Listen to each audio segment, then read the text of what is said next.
आज हम पढ़ेंगे विकारी शब्द। विकारी शब्द किसे कहते हैं?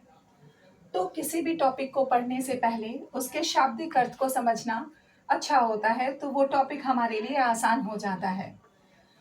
बच्चों, विकारी का मतलब होता है चेंज, जिसमें कोई चेंज आ जाए, जिसमें कोई परिवर्तन आ जाता है,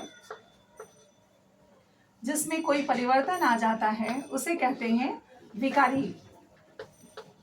परिवर्तन या बदलाव, ये तीनों एक ही बातें हैं। चेंज, परिवर्तन या बदलाव, जिसमें कोई चेंज आ जाए, परिवर्तन आ जाए, बदलाव आ जाए, उसे कहते हैं विकारी।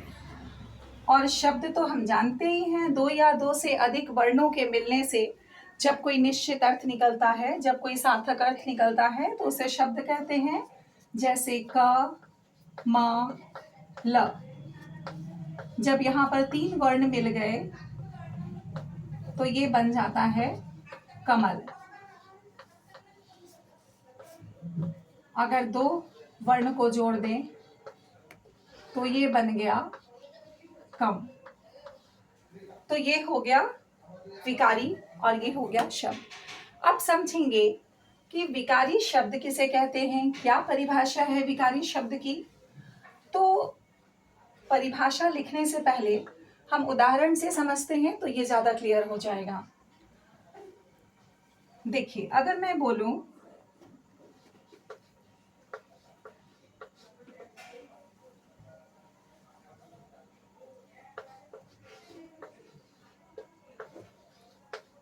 लड़का अच्छा है। लड़का अच्छा है, कैसा है? अच्छा है।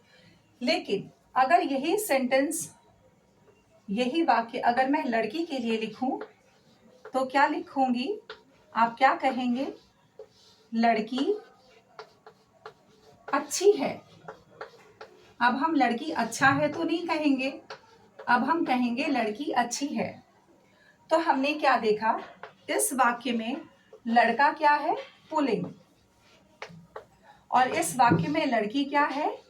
स्त्रीलिंग। तो हमने क्या देखा कि जब किसी वाक्य में पुल्लिंग था तो ये जो शब्द है अच्छा, ये विशेषण है और ये है अच्छा। लेकिन स्त्रीलिंग के लिए ये अच्छा शब्द बदल गया, इसमें बदलाव आ गया, इसमें परिवर्तन आ गया और ये बन गया अच्छी। तो हम कह सकते हैं कि यहाँ पे अच्छा या अच्छी ये विकारी शब्द है, क्योंकि हमने देखा कि लिंग में परिवर्तन होने के कारण इस शब्द में बदलाव आ गया। आई होप आप समझ रहे होंगे कि विकारी शब्द किसे कहते हैं। चलिए हम एक और उदाहरण देखते हैं।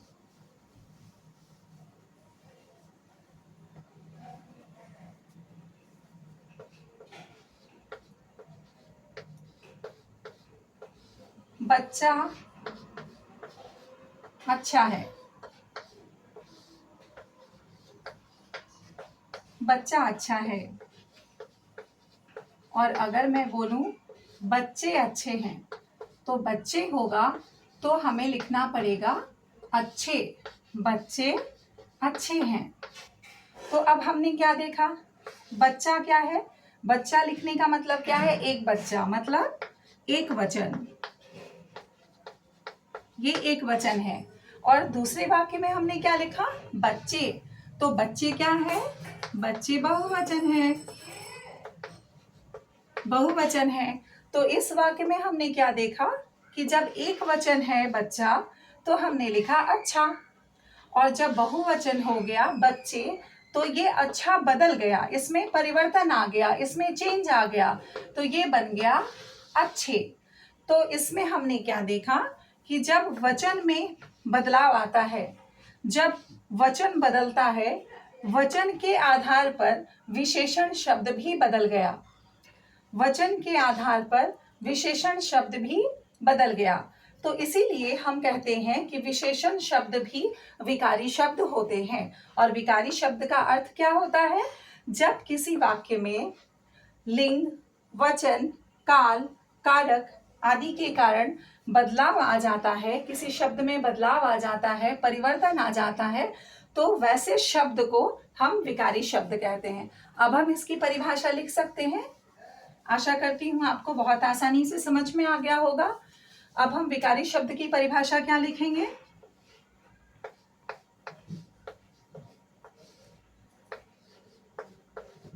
जिन शब्दों में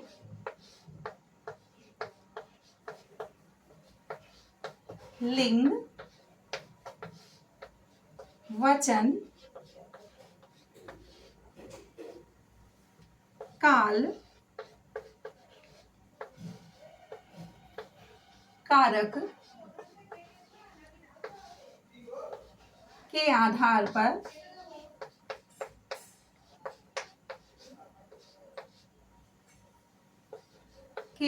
पर परिवर्तन आ जाता है,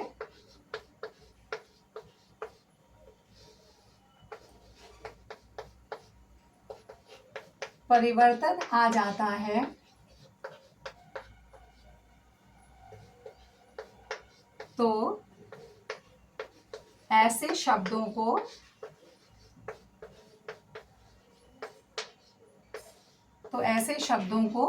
विकारी शब्द कहते हैं।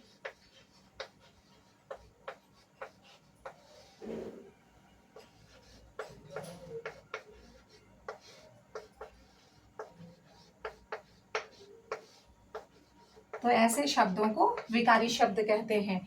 जिन शब्दों में लिंग, वचन, काल, कारक के आधार पर परिवर्तन आ जाता है, ऐसे शब्दों को हम विकारी शब्द कहते हैं। आप अगर परीक्षा में भी लिखेंगे तो अगर इस तरह से उदाहरण देकर समझाएंगे तो उसका इंप्रेशन बहुत ही अच्छा होता है। जैसे वह काला है,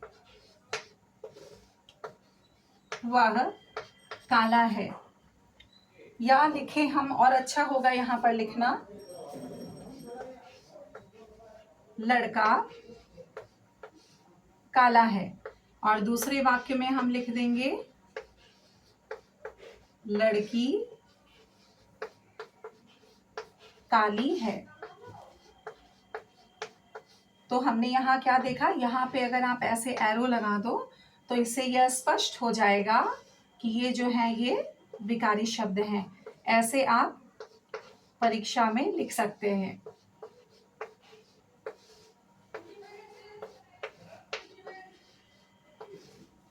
इसमें, इस वाक्य में लिंग के कारण काला शब्द, यहाँ देखें लिंग बदलने से काला शब्द काली बन गया, मतलब यहाँ पे विशेषण शब्द में परिवर्तन आ गया, तो ये विकारी शब्द हो गए। लिंग बदलने के कारण शब्द में परिवर्तन आ गया, इसीलिए ये विकारी शब्द हैं। धन्यवाद।